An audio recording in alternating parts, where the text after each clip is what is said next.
Hello students, कैसे हैं आप सभी लोग। आशा करता हूँ कि आप सभी लोग बिल्कुल मस्त होंगे। तो जैसा कि आपको पता है, हमने स्टार्ट की हुई है इलेक्ट्रोस्टैटिक की सीरीज, और जिसमें हम वन बाय वन क्या है टॉपिक्स लगातार डाल रहे हैं। तो आज हम आपके लिए लेकर आए हैं, आपको बोर्ड पे दिखाई दे रहा होगा, वैद्युत द्विध्रुव वह वैद्युत द्विध्रुव आघूर्ण, electric dipole and electric dipole moment, दोनों ही बिल्कुल मोस्ट इंपोर्टेंट टॉपिक है जिनको हम एक्सप्लेन करने वाले हैं। तो चलिए टाइम वेस्ट ना करते हुए आते हैं अपने टॉपिक पर। तो सबसे पहले हम क्या है, सबसे पहले जो है आपको डेफिनेशन लिखी हुई दिख रही होगी। ये डेफिनेशन आप बाद में लिखना, पहले मैं आपको थोड़ा समझाता हूँ। देखो, वैद्युत द्विध्रुव क्या होता है। वैद्युत द्विध्रुव क्या होता है, एक निकाय होता है जिसमें दो बराबर आवेश जो है आपके परिमाण तो बराबर होते हैं, पर लेकिन उनके जो चिन्ह होते हैं वो होते हैं विपरीत। मतलब क्या है, मतलब मान लीजिए मेरे पास दो आवेश हैं और यह आवेश पॉजिटिव है और यह आवेश क्या है, निगेटिव है। तब मैं कह दूंगा कि ये क्या है, कंप्लीट एक वैद्युत द्विध्रुव है। मतलब एक ऐसा निकाय होता है वैद्युत द्विध्रुव जिसमें एक इधर प्लस आवेश रखा हुआ है तो इधर क्या रखा जाएगा, माइनस, या इधर माइनस रखा हुआ है तो इधर क्या रखा जाएगा, प्लस। परिमाण दोनों बराबर होंगे। मतलब अगर इधर प्लस क्यू है तो उधर माइनस क्यू होगा। अगर इधर 1 कूलम है तो इधर माइनस 1 कूलम होगा। अगर इधर 2 कूलम है तो इधर माइनस 2 कूलम होंगे, या माइनस 2 कूलम इधर है तो प्लस 2 कूलम इधर होंगे। तो स्टूडेंट्स, आपको मतलब समझ में आ रहा होगा मैं क्या समझाना चाह रहा हूं।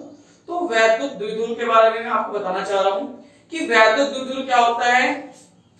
वह निकाय जिसमें दो बराबर परिमाण, मतलब आवेश जो है वो परिमाण में तो बराबर होंगे, बराबर परिमाण, परंतु विपरीत प्रकार के जो आवेश हैं एक दूसरे से अल्प विस्थापन पर रखे होते हैं। ठीक है, क्या कहलाता है, वैद्युत द्विध्रुव। अब वैद्युत द्विध्रुव के हमारे उसमें बहुत सारे एग्जांपल्स हैं, जैसे HCl, HBr, NaCl। ठीक है, तो मैं आपको एक डायग्राम बना के दिखाता सकता हूं द्विध्रुव का। ये प्लस क्यू आवेश है मान लीजिए, और ये क्या है, ये माइनस क्यू आवेश है। ठीक है, और इनके बीच में जो अल्प विस्थापन है वो कितना मान लिया मैंने, 12 दे दिया। तो ये क्या है, ये एक वैद्युत द्विध्रुव है। अब आपके दिमाग में ये क्वेश्चन आ रहा होगा कि हमने 12 ही क्यों लिया, जब हम बोल रहे हैं कि ये क्या होता है, बहुत सूक्ष्म विस्थापन होता है, फिर भी हम इसको 12 लेके चल रहे हैं। देखो स्टूडेंट्स, हम 12 इसलिए लेते हैं क्योंकि जब हम द्विध्रुव को स्टडी करते हैं तब हम जितनी भी दूरियां लेते हैं वो सब की सब द्विध्रुव के मिड पॉइंट से लेते हैं, मतलब द्विध्रुव के मध्य बिंदु से लेते हैं। ठीक है, तो जब मैं इसके मध्य बिंदु से दूरी लेता हूं तो ये वाली L होगी और ये वाली L होगी, तो उसमें हमें कैलकुलेशन में क्या है, आसानी रहती है, इसलिए हम विस्थापन कितना मान लेते हैं, 12। तो आशा करता हूं कि आपको ये वैद्युत द्विध्रुव अच्छे से समझ में आ गया होगा।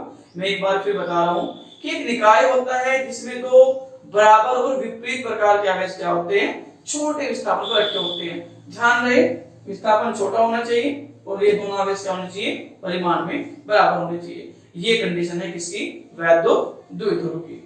ठीक है, तो चलिए हम आपको आते हैं वैद्युत द्विध्रुव आघूर्ण। वैद्युत द्विध्रुव आघूर्ण, इलेक्ट्रिक डायपोल मोमेंट। तो वैद्युत द्विध्रुव आघूर्ण आखिर होता क्या है। देखो, वैद्युत द्विध्रुव आघूर्ण किससे रिलेट होता है, वैद्युत द्विध्रुव से। ठीक है, तो सबसे पहले क्या होता है, अगर मैं इस वैद्युत द्विध्रुव का किसी भी एक आवेश का क्या लूं, परिमाण लूं।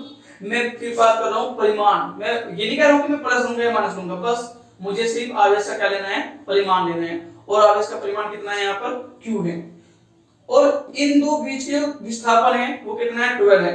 अगर मैं दोनों का गुणनफल करूं तब क्या निकल कर आएगा, तब निकल कर आएगा वैद्युत द्विध्रुव आघूर्ण। तो वैद्युत द्विध्रुव आघूर्ण यही से निकलता है कि वैद्युत द्विध्रुव के किसी एक आवेश का परिमाण तथा दोनों आवेशों के बीच का जो अल्प विस्थापन है उनका जो गुणनफल है वो क्या कहलाता है, वैद्युत द्विध्रुव आघूर्ण। लेट में लिखता हूं, शायद समझ में आ जाएगा आपके। वैद्युत द्विध्रुव के किसी एक आवेश किसी एक आवेश का परिमाण व दोनों आवेशों के बीच का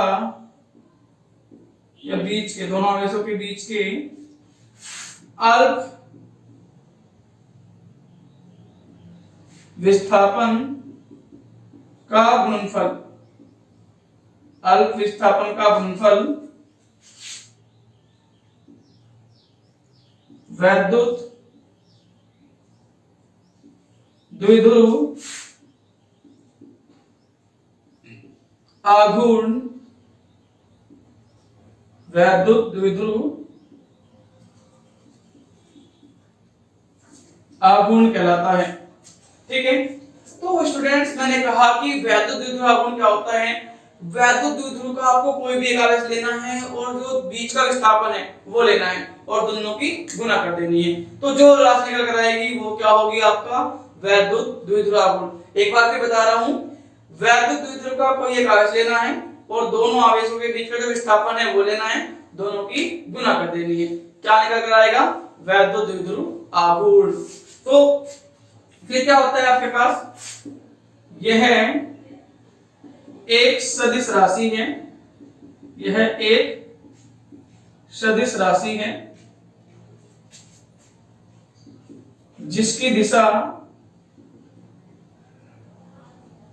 देखो स्टूडेंट्स, जहां भी वर्ड आता है सदिश राशि का तो सिंपल सी बात है उसकी कोई ना कोई आपकी एक दिशा होती है, तो वो दिशा क्या होगी, जिसकी दिशा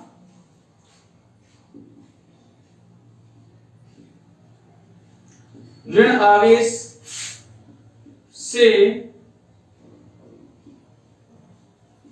धनावेश की ओर होती है,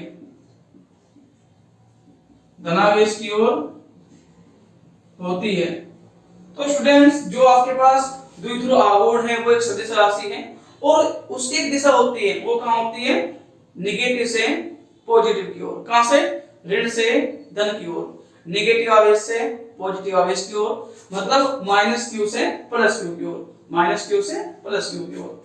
ठीक है, और इसे क्या है, मैं यहां पर लिख दे रहा हूं या फिर यहां पर लिख लीजिए अलग मार्कर से, कंप्लीट, फिर आप ये लैंग्वेज नोट कर लीजिएगा जल्दी से। ठीक है, इसे p वेक्टर से, किससे, p वेक्टर से प्रदर्शित करते हैं,